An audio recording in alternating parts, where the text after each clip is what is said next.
Salamat, thank you, and welcome to Juneau Afternoon from community-supported KTOO. I'm your host, Boston Christopher. You can also join us via our live stream on KTOO's YouTube, Facebook, and Instagram pages.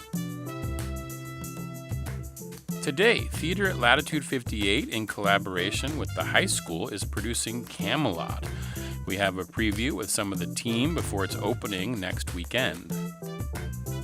And for the next week, the Marie Drake Planetarium and the Juneau Nordic Ski Club invite you and your family to take Planet Ski, a little tour through the solar system. Steve Kosis is here to share more. And we'll begin today with the Kin Support Program's Positive Indigenous Parenting Series. It's a monthly program in partnership with the Juneau Public Libraries starting up next week. But first, Monday is Elizabeth Paratrovich Day, an Alaska state holiday honoring a Thinkley activist who testified before Alaska's territorial legislature in Juneau to demand civil rights for Alaska Native peoples. This happened in 1945, about a decade before the civil rights movement gained momentum down south. KTOO's Yvonne Krumrie spoke with Juneau author Ernestine Hayes about Paratrovich's influence and what she thinks the activist would do if she were alive today. Tlingit author Sean Camelot Ernestine Hayes says Elizabeth Paratrovich and her legacy inspire her, especially as she reads the news today. Not only are we facing the same challenges as she faced, but we have her as a model. And if we stop and consider what would she be doing right now, today, then we can use her example as the choices we should make. Hayes has written 2 memoirs, chronicling her life in and out of Southeast Alaska in the wake of Paratrovich's legacy. She was selected as the Alaska State Writer Laureate in 2016. In 2021, she was named the Rasmussen Foundation's Distinguished Artist, and 2 years later, she was awarded a United States Artist Fellowship. One way Hayes thinks we can embody Paratrovich's mission today, making sure that Alaska Native people continue to have a seat at decision-making tables. We need to ask, has that discrimination that Elizabeth Paratovich fought, has it just moved out of the restaurants and into the boardroom and into the organizing committees? And Hayes says Paratrovich's fight against discrimination isn't over, especially when it comes to pointing the mirror at ourselves. If we speak out or demonstrate against or protest against an administration that as policy is trying to destroy diversity and inclusion, then we really should be modeling that ourselves. Hayes says having a state holiday to celebrate Paratrovich's legacy is a step towards deeper and more meaningful acknowledgement of the role Alaska Native people have had and continue to have in shaping our community. It's certainly not our ultimate goal, which is inclusion. But I think it's a good step as long as we always remember there's no real final step in nurturing our values. There's always more to do. In the 1940s, the Alaska Native Brotherhood and Sisterhood began petitioning Alaska's territorial governor for civil rights protection. That included equal access to public facilities and services, banning racial discrimination in businesses open to the public, and no more signs that said things like, quote, "No dogs, no natives."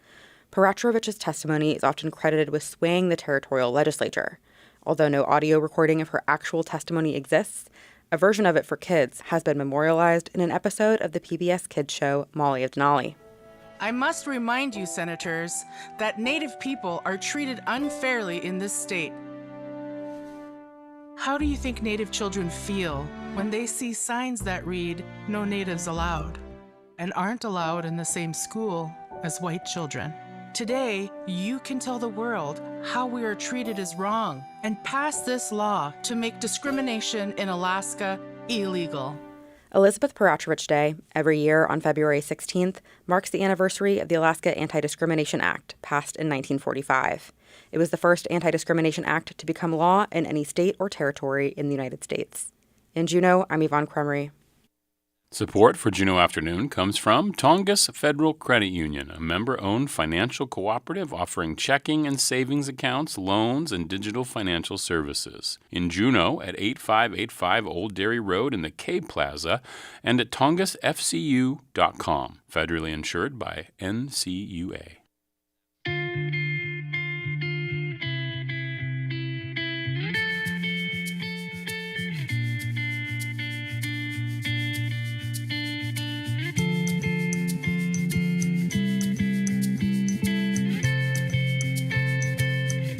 You are listening to Juneau Afternoon on your public media station KTOO. I'm your host, Boston Christopher.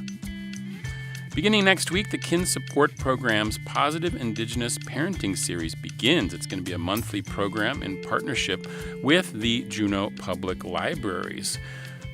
What is the Kin Support Program? What is the Positive Indigenous Parenting Series? Well, I'm pleased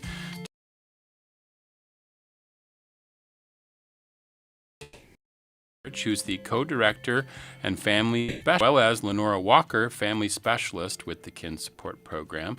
Gunath Cheesh, Yadi, thank you so much. It's a pleasure to have you both in the studio. Wasiati, how are you today, Lenora? Gunath Cheesh for having us here today. Thank you, Boston. It is really nice to be here and be able to talk about the Kin Support Program.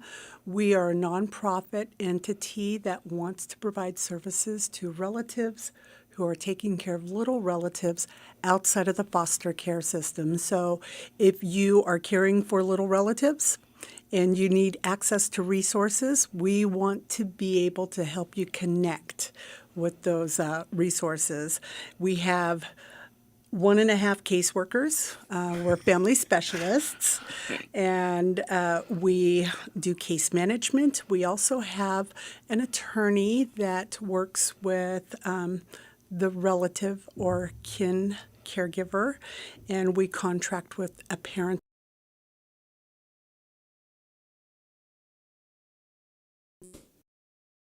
Community activities. We want to make sure help families access cultural activities. We do outreach, and we partner with a lot of other agencies in the Southeast region. I love that. And Vanessa Wasiati, how are you today? I'm well, thank you. Thank you so much. I'm so excited to be here. Thank you for having us. Of course. It's a pleasure to have you here. And Lenore, thank you for that explanation of sort of what the Kin Support Program is. I had Holly on. It was a while ago. I think it was soon after, maybe 6-7 months after, because this is a fairly new service, a new organization here in Juneau. Did it begin what year did it begin? We opened doors in 2024. 2024, that's what I thought. Okay, July 2024. 7th of 2024. Yeah, that's awesome. And all that background and experience that you all bring, I wanted to just talk about that before we get into the Positive Indigenous Parenting Series, which is going to be beginning next week. It's going to be a really cool thing. But Vanessa, maybe let's start with you. Tell us a little bit about your background and how you ended up getting to the Kin Support Program. Gosh, it was kind of roundabout. Yeah. I started out with the CIRC program. Okay. So I believe their name's a little bit different now, but Southeast Regional Resource Center. Went to Department of Education, worked with AUIC for a little bit, did some time at corrections. My most significant amount of time was with AWARE as a legal advocate there. Okay. I'd worked with Holly before in 2015 at Alaska Legal Services as her office manager, and then worked with her a lot when I was with AWARE as a legal advocate. ALSC helped us with legal issues at AWARE, and so stayed connected with her for that. And then one day she was like, hey, I'm leaving this place and I want to do this thing. Are you interested? Yeah. And I was like, yeah, sure. And so between her, Charlene Griffin, which is our admin finance person, and myself, we got started and started putting the program together and like looking at what we wanted to do and how we wanted to do it. And then before I knew it, we had our nonprofit credentials and started hiring folks and got going. And you're rolling. Yeah. What brought you to this work originally? What was the inspiration for you to get into this line of work? My grandmother. Oh, my okay. grandmother's Lydia George from Angoon. And Okay. I grew up in a kinship care situation. I grew up with my grandmother. Oh, wow. Okay. And that is culturally appropriate for Tlingit from Angoon. And so we have a long history of kinship care. It's foundational to the culture. And so my understanding, the way I was taught, is that's the way it's supposed to be. Western perception on it is a little bit different. But I think there's some value that we can share, not just with Indigenous folks, but non-Indigenous folks, about traditional Indigenous parenting. It's not a cure-all for anything, but it's another tool in your belt to help you survive parenting and survive kin care relationships. So is that what kin care means, is being taken care of by somebody who isn't the mother or father? Is that what that means? That's the way we're approaching it. Okay. There's a specific definition for like blood relation, this, that, and the other. But the way we look at kin care is if you are someone that's known to a young person, a young child, and you are willing to provide care for them, that's a kin care situation. You know the child, you want to provide support, you want to help the family. That's family. That's what family does. That's so interesting. You and I share that. My grandparents who pretty much raised me as well. That's pretty amazing. And Lenora, your background, tell us a little bit about your journey to getting to the Kin Support Program. My background's a little bit shorter, so I started out with Search Behavioral Health, had been with them for several years. I have also worked with the tribe, Central Council, Tlingit and Haida Indian Tribes of Alaska. Did a lot of child welfare, very passionate about making sure that families are safe, children are well taken care of. And I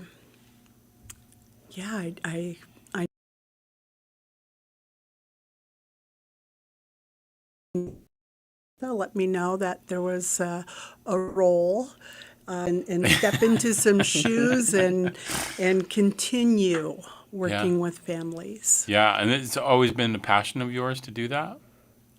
Yes, Yeah. it really has. That's a whole nother story, and I think I really want to make sure that we have enough time to talk about. Oh, we're going to have more than enough time. Okay. Don't you okay. worry. Yes, so child welfare is very important to me because, my family, we were involved in the child welfare system, and I wanted to make sure that we could break the cycle with my children. My kiddos had to be cared for by somebody other than myself. And when I was able to get it together, my kids came back to my care. And I just really feel like it's important to give back when I received so much. And that's kind of where we're heading to, right? This positive Indigenous parenting series is that giving back, is training folks to learn how to do things in certain ways. And this is going to be a monthly series. So where did the idea for this arise, this series? Well, the Positive Indigenous Parenting Curriculum was created by NICWA, National Indian Child Welfare Association. I always want to call it an act, association. And we actually got trained through the Alaska Children's Trust. So they offered the training on how to facilitate the curriculum, and we went up for 3 days and got to learn about it. And we went in a little apprehensive because, it's hard. We're Indigenous, and we went to an organization that's not technically Indigenous to learn about Indigenous parenting. Right. But then we got into the curriculum and how it can be used and how it can be adapted, and I was just enamored. I love the way the structure is built. I love the opportunity to invite knowledge bearers and elders local to our community and to our culture to come in and talk about it from our perspective.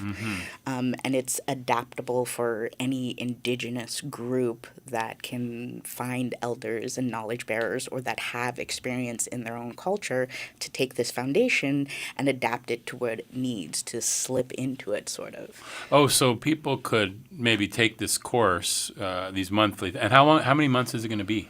It's going over 7 months. We're going to 7 have months. 2 classes in August. 2 classes in August. So 8 sessions total. 8 sessions total. And then once that's done, you're saying that then folks will have some knowledge that they might be able to. There's a separate training, a facilitation training that needs to be completed to be Right. able to be like a certified sort of facilitator. Sure.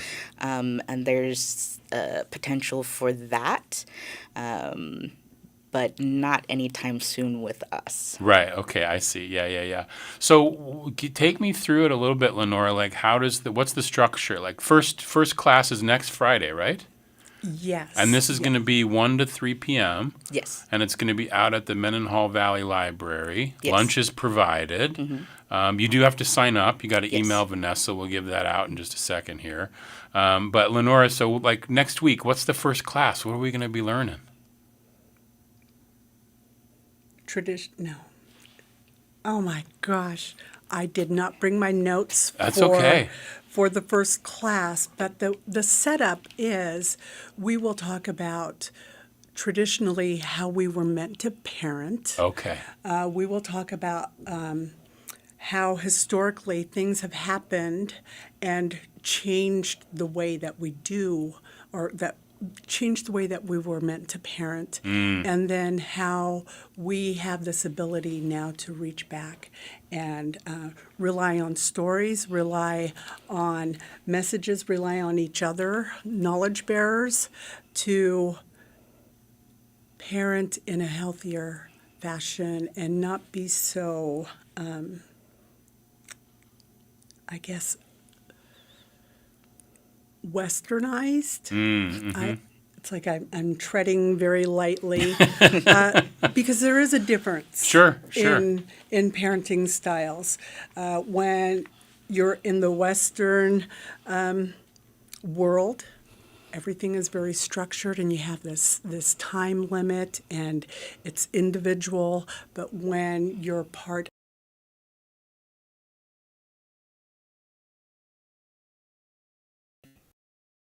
different. The lessons are different.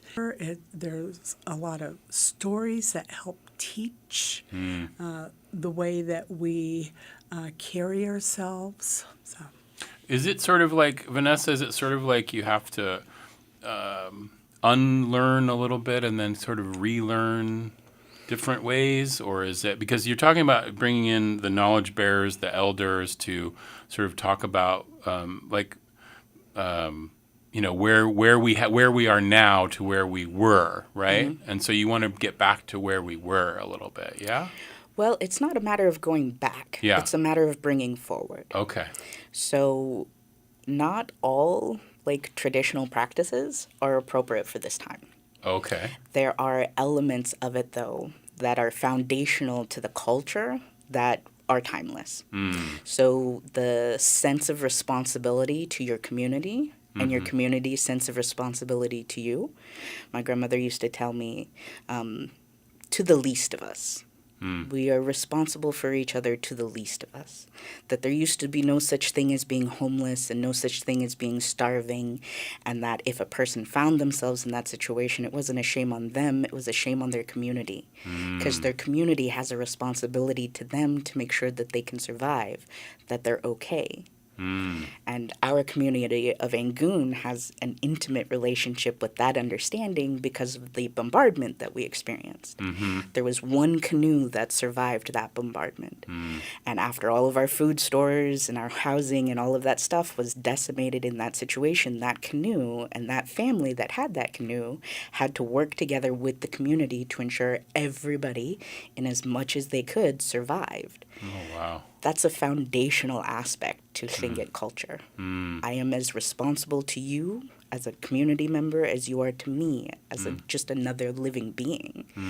And it doesn't just go between humans. We call ourselves stewards of the land because we have a responsibility to the land and to nature and just to our existence here as beings collectively and together.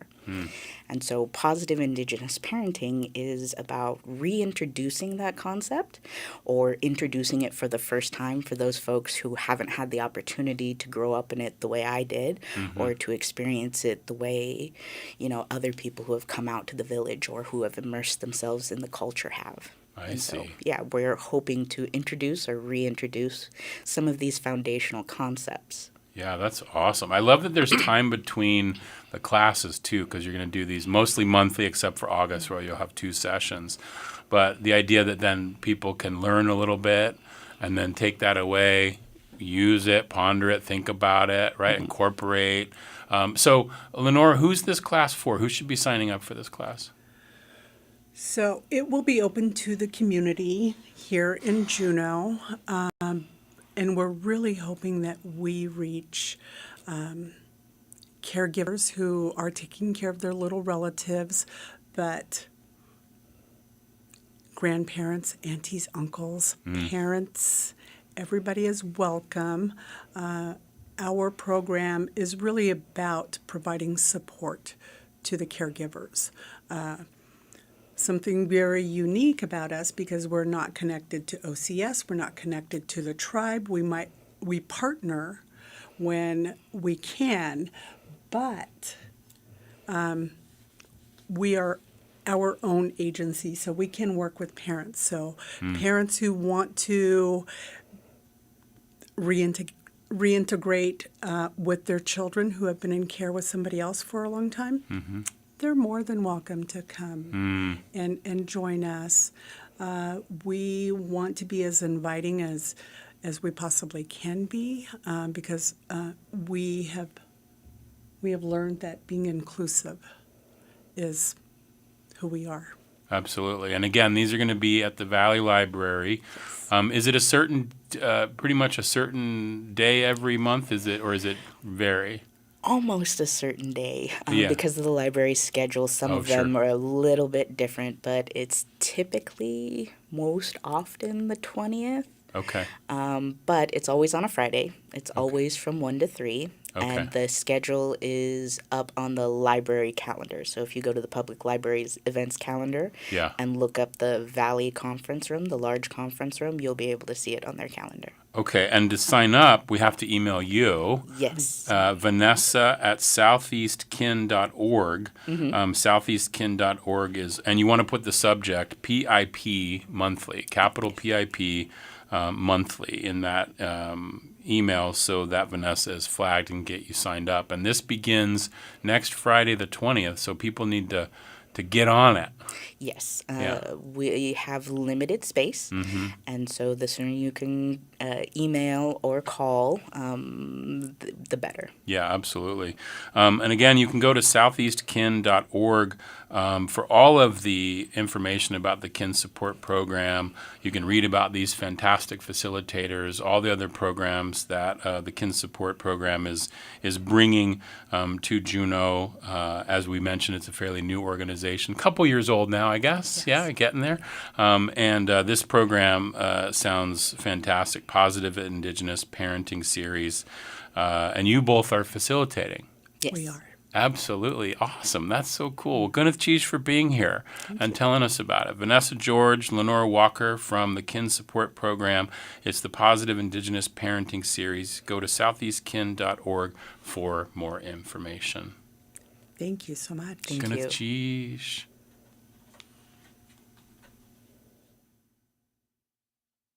Support from Hanson Gress, seeking curious people who like technology, network engineering, and customer support. Opportunities for those who thrive on problem solving. Details at hansongress.com/careers. It's true. It's true. The Crown has made it clear. The climate must be perfect all the year. A law was made a distant moon ago here. July and August cannot be too hot. And there's a legal limit to the snow here in Camelot. The winter is forbidden till December, and exits March the 2nd on the dot. By order, summer lingers through September in Camelot. Camelot, Camelot. I know it sounds a bit bizarre,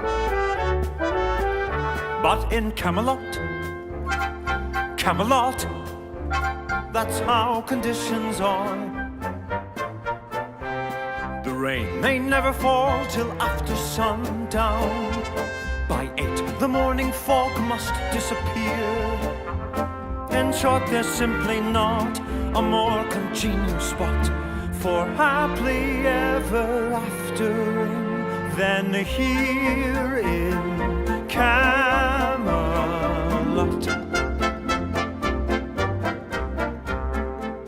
I'm looking for a life of adventure and romance and love and meaning, and you're offering me a temperate climate, which, by the way, in England is ridiculous. It's a metaphor, Your Highness. It's poetry.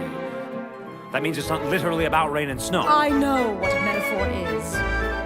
Camelot, say it. No. Try. Camelot. Yes, I know it gives a person pause.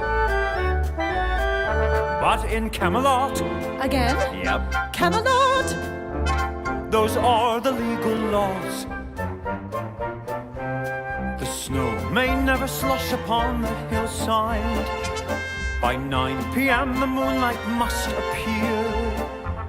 In short, there's simply not a more congenial spot for happily ever aftering than here in Camelot. That is a little bit of the 2023 revival of Lerner and Lowe's Highness, I can Camelot. I am Boston Christopher. You're listening to Juneau Afternoon on KTOO at 104.3 Juneau, 91.7 Juneau Ock Bay, and online at ktoo.org. Theater at Latitude 58 is a family theater where people from all age groups and skill sets join in making art. And this next week, they are collaborating with the Juneau Douglas High School, Yada'a Kathle, to bring the classic Broadway musical Lerner and Lowe's Camelot to the stage, opening February 20th, that's a Friday, that's next week, and running for 2 weekends through March 1st. And here now in the studio to share more, I have Karen Allen, who is the director and also the runner, the main person over at Theater at Latitude 58. I'd say we're a team effort, but I've been there a long time. That's really fun. I like that. And then I also have, we have people who are in the play. So I'll start from left to right here. And we're going to make it easy for everybody. Why don't you introduce yourself and tell what part you're playing in this musical? Hi, I'm Rebecca Dietz, and I'm playing Mordred. Mordred. Okay, we'll get into all who they are in a second here. And? My name is Jalen Martin. I play Lancelot du Lac. Lancelot du Lac. Okay, I like that. And then over here? I'm Elena Kinatsu-Truitt, and I play Guinevere. Guinevere, okay. This is great. So, Karen, let me start with you. Camelot, Richard Burton, 1960 or so was when it premiered. That we heard was a little bit from the 2023 revival. This musical's been done a lot. It has. So why did you choose Camelot? And how did this collaboration with the JDHS school work? So JDHS approached us last spring about possibly doing a collaboration to kind of build back up their drama program because the pandemic was hard on it and their participation rates were way down. And we thought maybe we could work together to help them build it back up and train up the next cast of high school kids to start teaching them our craft. And Camelot, for all that it is an old play, I mean, it opened in Broadway in 1960, still has themes that are staggeringly true today. You know, the primary discussion of the play is might right? Should the strongest person win? Or should we have a system of justice? And, you know, you look at the world today and the struggle King Arthur goes through we're still fighting that every single day. And we have a character like Merlin who lives backwards. Do you feel like you're living backwards Sometimes. right now? I mean, the story of Camelot is horribly true right now. Someone with strong ideals trying to create a just and fair society, and then people's selfishness and pettiness bringing it crashing down. Yeah. So good message, right? Good exploration of story. Also lots of roles. A lot of parts, a huge orchestra. Yeah. You know, we not only have 45 people on the stage, we've got 20-some in the pit. Oh, my goodness. And are those all musicians from the high school as well, or is that a mix? We have musicians from all over Juneau. We have music teachers, we have people from the Juneau Symphony, and we have people from the assorted Juneau strings groups, and we have high school musicians. Oh, that's awesome. Yeah. Okay, so then, Rebecca, are all of you in high school? None of them are. No. None of them are. These are in some high of my school. adult performers. My high schoolers are still at school right now. See, that's a compliment for you all, right? Thank you so much. So let's start with you, Rebecca. I apologize.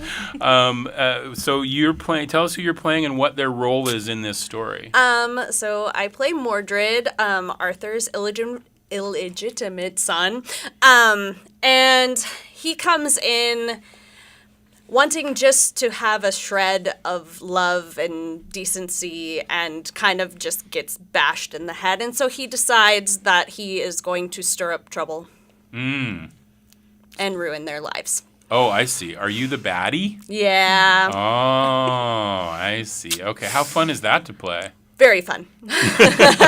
Being evil is fun. And you have the best single line in any song. I do. What's your line? Making my Beelzebubble burst. Oh, yeah, I like that. So That's good. really fun. It's awesome. That's really I love good. my stupid stepson. Thank you. And Jalen, tell me a little bit more about the role that you're playing and how it fits into the story. Yeah, so I play Lancelot du Lac. He is like one of the Knights of the Round Table. So basically put, my entrance is I beat up Arthur and then we become best friends. And interesting. a lot of Lancelot's like drive is to continue like fighting for, like justice and just like finding knighthood is just his niche interest. Everything was about knighthood until a certain point in which my new niche interest becomes Guinevere. Right, of course, love trumps all, right? Yes. That's pretty fun. And Elena, tell me a little bit about Guinevere and her role in the story. Yeah, Guinevere is Arthur's wife, Queen of England. And I think at the start,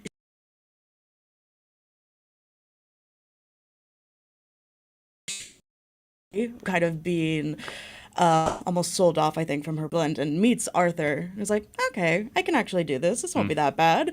I think she believes they are in a very romantic, loving relationship, and she, I think, really loves her role in ruling the country and helping guide him in right ways, because he can be a little... his brain doesn't always put words right. I can empathize with that. Yes, me too. Yeah. And kind of needs help on his train of thought in ways. And then when Lance shows up, She realizes that maybe the relationship she had with Arthur wasn't entirely what she thought it was. And maybe she hasn't felt romantic feelings until this, how we're doing it, woman comes into her life. And now, and that changes things. So you're Jalen, you're playing Lancelot as a female then, Yes. not as a male. Okay. Yeah. Right. I think it's fun. Mm-hmm. It's very, very fun. It's very showboaty, if you will. Yeah, portraying Lancelot as a woman is very, very interesting. It's very fun. And again, it's like, that's kind of the fun of it, is just being like, ooh, manly man. But also being like, woman. Yes. Right. Have a little bit of both sides. Woman. So, Karen, talk a little bit about that in terms of your casting of the play and your concept behind that. So we have always believed at Theater at Latitude 58 that we try to match the best actor with a role. And that sometimes surprises you. You know, Lancelot is a classic baritone role.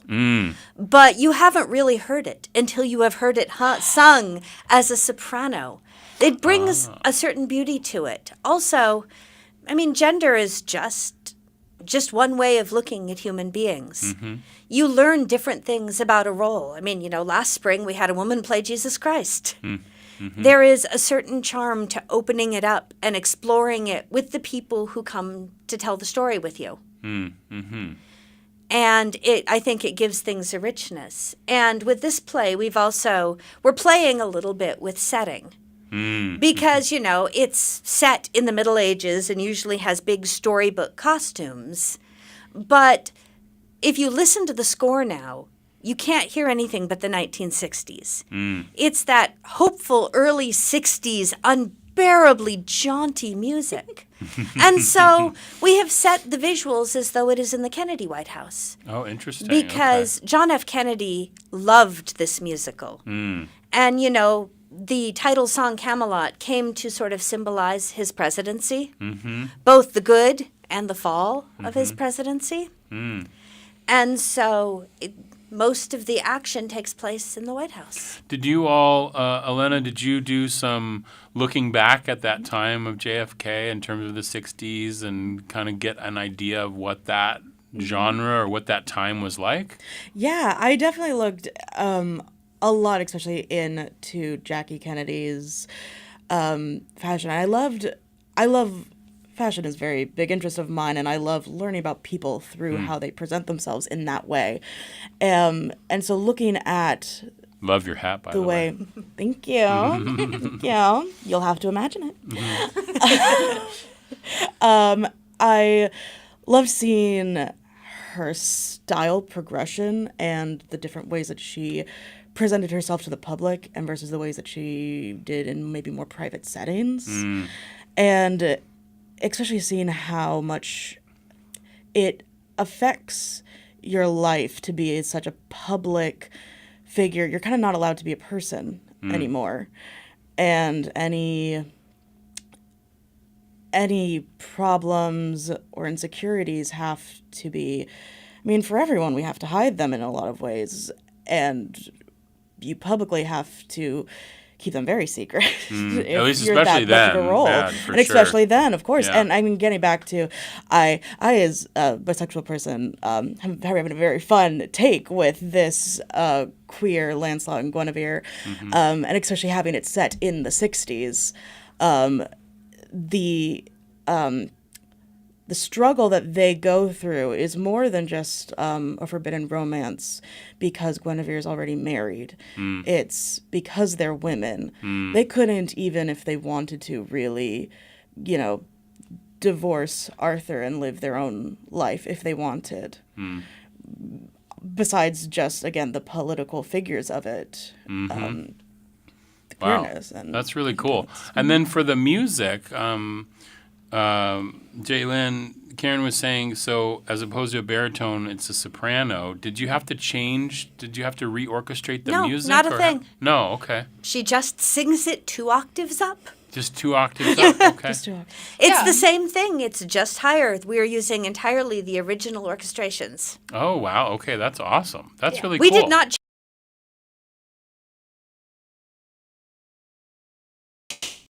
Changing the interpretation. Mm-hmm. That's great. How did you get involved with? Is this your first show with? I know it's not, but I had to ask. Is it? So I've actually been with this company from the very beginning. Oh wow. Okay. However many years it's been now. I can tell you. How many years now? We started this theater in the spring of 2012. 2012. Okay, great. So very, very And long Rebecca's time. been in a good percentage of our shows. Okay. So you've been around. Yes. And what do you love about working with theater at Latitude 58? I love that we can come together and just be who we are. We can be crazy, we can be funny, we can just be us. And then we get to tell stories that sometimes people don't want to hear, or sometimes we get to feel emotions from our characters that heal us in a way. Like if we've had something happen in our lives and this character goes through something similar, and then you get to process it with that character. And so it can be very, very healing too. Oh, well, theater's really good at that.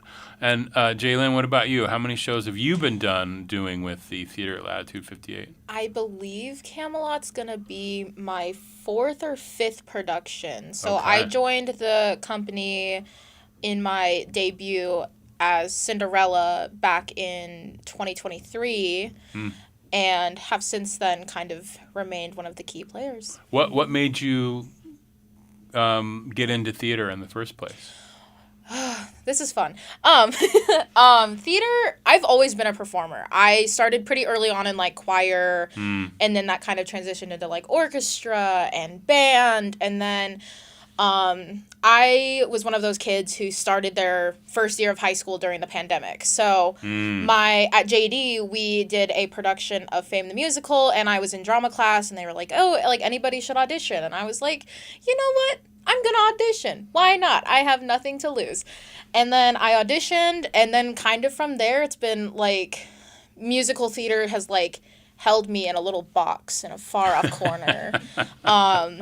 Because like musical theater since then has become like a very deep passion of mine. And I continue to just love and learn more things with it as time goes on. And Elena, what about you?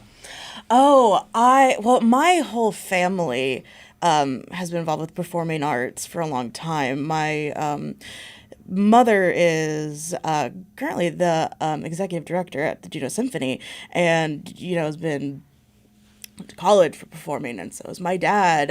He plays trombone and guitar, and all of my sisters and I were put into ballet classes very young, and so that's just been my whole world. It's just been how you grew up. Yeah. I didn't really start doing musicals specifically, though, until I was 13 with Theater Latitude 58, production of Fiddler on the Roof. That was my start, and I was scared to join, but a friend dragged me into it, and since then there's no more comfortable place to be. So this is like seasoned vets here. We've got the seasoned vets. So Karen, give me the rundown once again, all the deets and where people go to get more information or tickets. Okay, so I'll start with the easy one. Tickets are available on the Juneau Arts and Humanities Council box office, along, your favorite source for all Juneau tickets. They're also available from cast members or at the door, and we are performing at the Juneau Douglas High School Auditorium, so we've got lots of seats. And we open 1 week from today. We play February 20th through March 1st. Friday night and Saturday night shows are at 7. Matinees are on Sunday at 2. And we hope you'll join us. And more information, you can follow Facebook. You can follow us on all of our social media. Yeah, Facebook, Instagram, all those good things. Well, what a pleasure to meet you all. Elena, Jalen, Karen, and of course, Rebecca. And thank you so much, Gwyneth Cheese, for being here. Thank Did we you miss so much anything? for having us. Everybody got it? We got it? It sounds like a really cool production. So break a leg, as they say in the theater.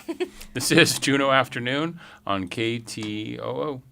Support for Juneau Afternoon comes from Heritage Coffee Roasting Company, providing Juneau with locally roasted coffee for over 40 years, with cafes and drive-through locations throughout Juneau. More at heritagecoffee.com.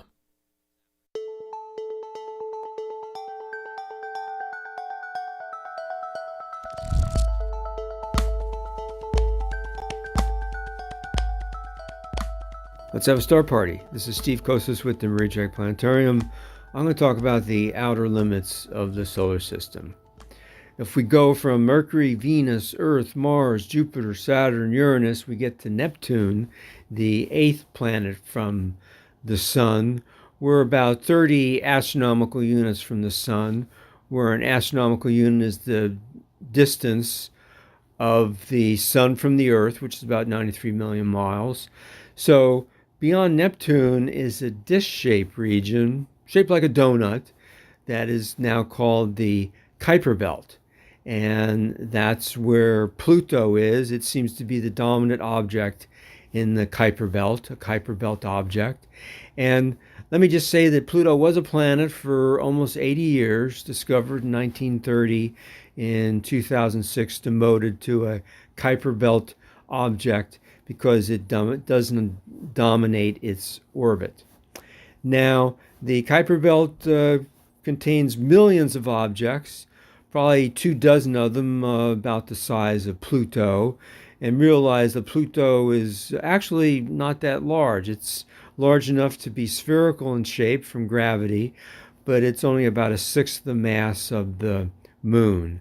And besides the other large enough objects in the Kuiper Belt to be spheres, the rest are small, from size of houses down to pebbles. And occasionally they come into the inner solar system as comets. Now, beyond the Kuiper Belt, from 50 astronomical units to 100,000 astronomical units, is the Oort cloud, a spherical halo around our solar system containing billions of objects, which once again, if they visit the inner solar system, are seen as comets. This is Steve Kosas with the Marie Drake Planetarium. Our public shows are on our website at mariedrakeplanetarium.org. Thank you.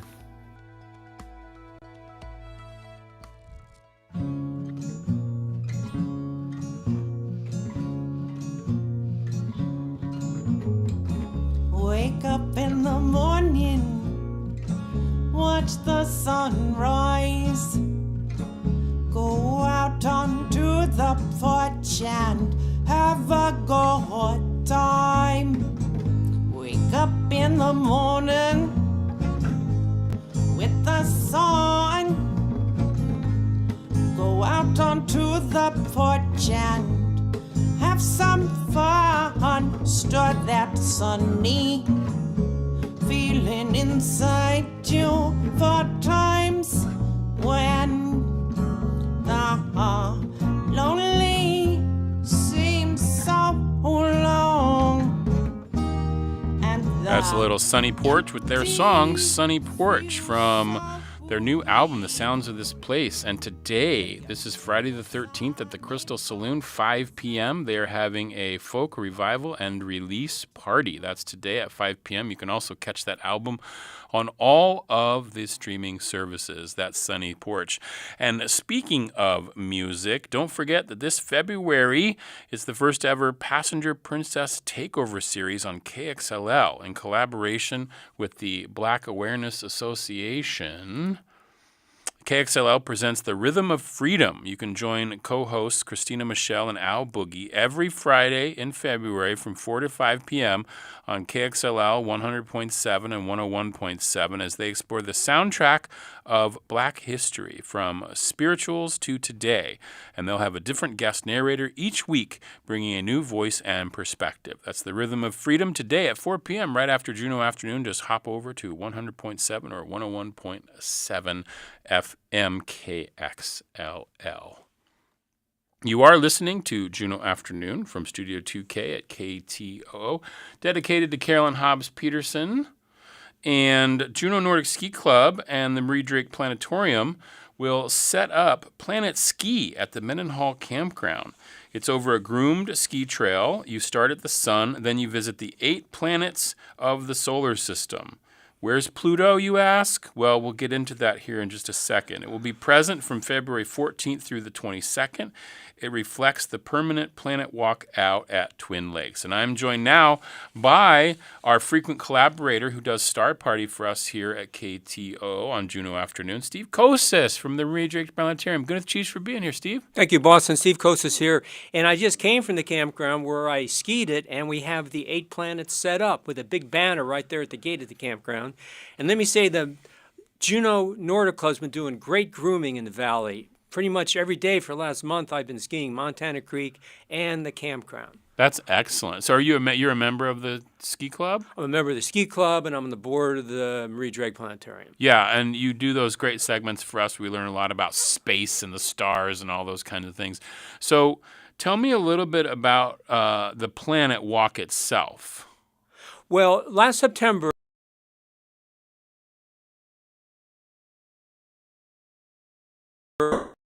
it's at the sun at the playground at Twin Lakes, and it goes for about a mile.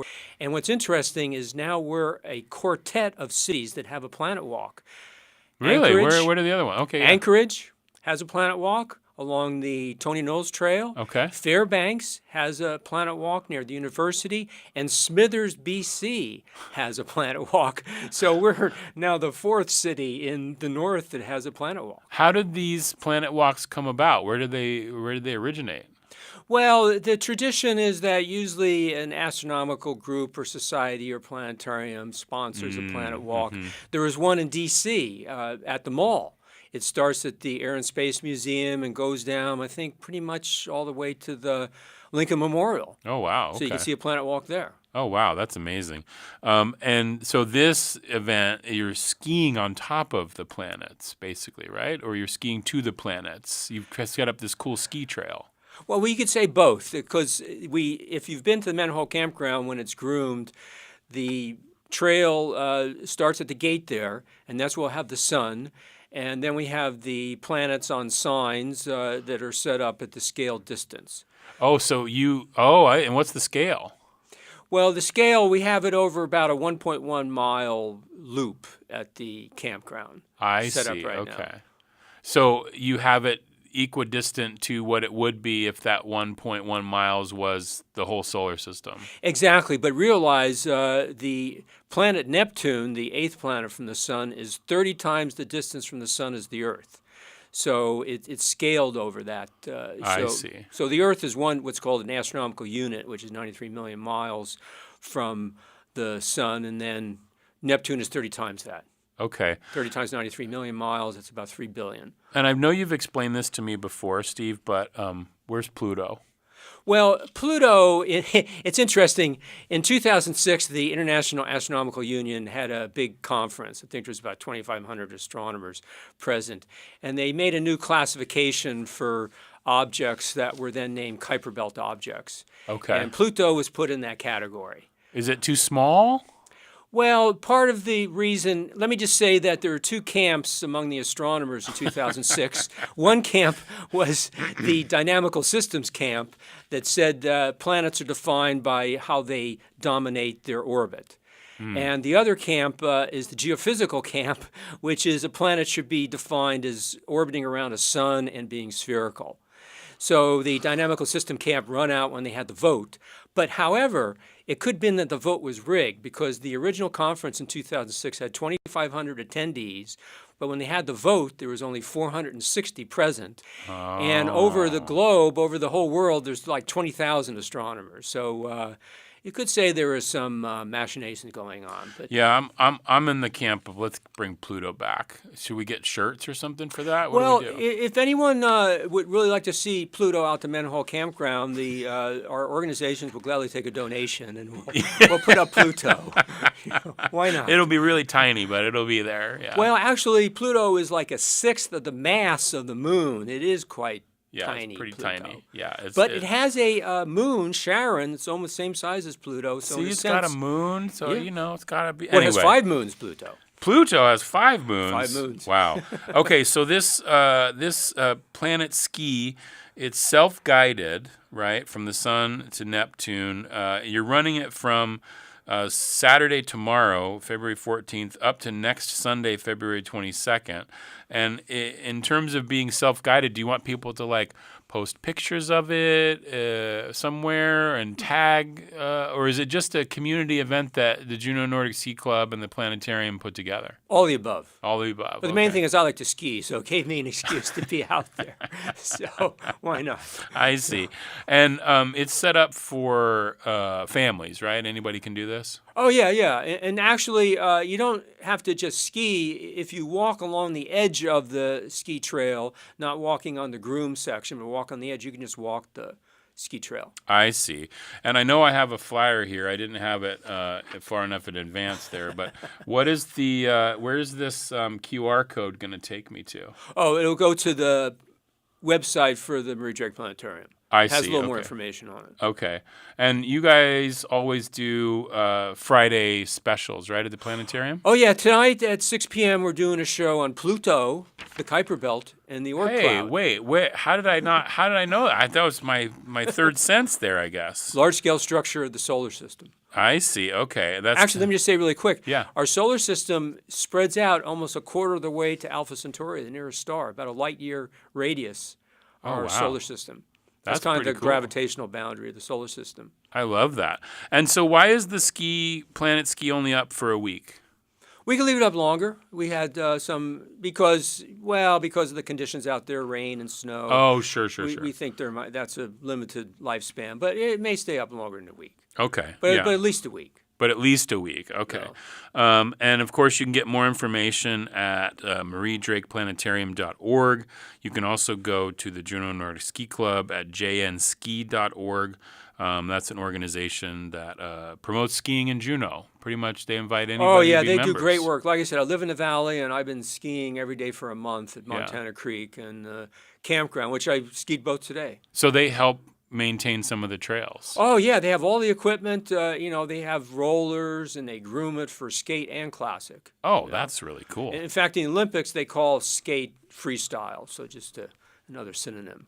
I love that. That's so cool. Oh, one more thing. Today's Yeah. Friday the 13th. And let me just say, any month that starts with Sunday has a Friday the 13th. So this month, March and November, all start with Sunday. So they'll all have Friday the 13th. Oh, well, I always find that February and March, it's weirdly because the 28 days, I guess, but the dates always fall on the same day. So, like, that's why there's always, like, the same 13th is going to be the same Friday the 13th in March. I always notice that every year, but that's pretty funny. Well, next month is equinox, too, March 20th. Oh, right. That's Start true. of spring. That's cool. Steve Kosas with the Marie Drake Planetarium, also here representing the Juneau Nordic Ski Club. It is the Planet Ski. You can start doing it tomorrow all the way through Sunday, February 22nd, and maybe longer. It's a self-guided 2-mile from the sun to Neptune. Check it out. It's pretty Thank you, cool. Boston. Yeah, thank you so much, Steve. I really appreciate you being here today.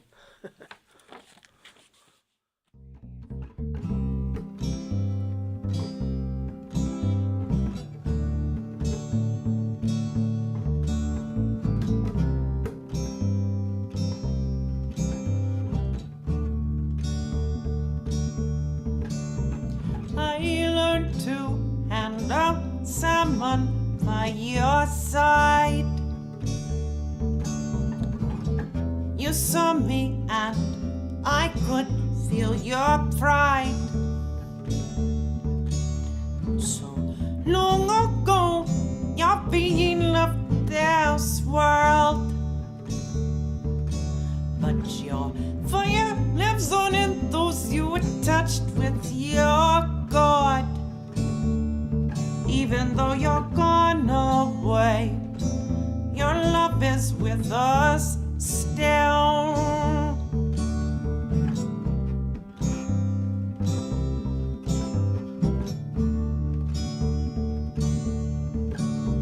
Your hands cared for us. That's us going out with a little more Sunny Porch. Catch their album release party tonight at 5 p.m.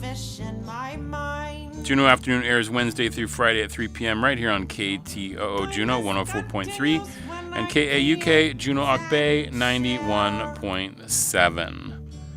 Find the show online at kto.org/Juneau Afternoon. You can also find live stream archives on KTO's YouTube page. Our theme music is by Indian Agent. Programming support for Juneau Afternoon comes from listeners and viewers like you. Plus, Hanson Gress, Heritage Coffee Roasting Company, and Tongass Federal Credit Union. I'm Boston Christopher, producer and host of the program, with help today from Aaron Tripp. Gwyneth Cheesh, go check out The Rhythm of Freedom over on KXLL. Have a good weekend, everybody. Gwyneth Cheesh.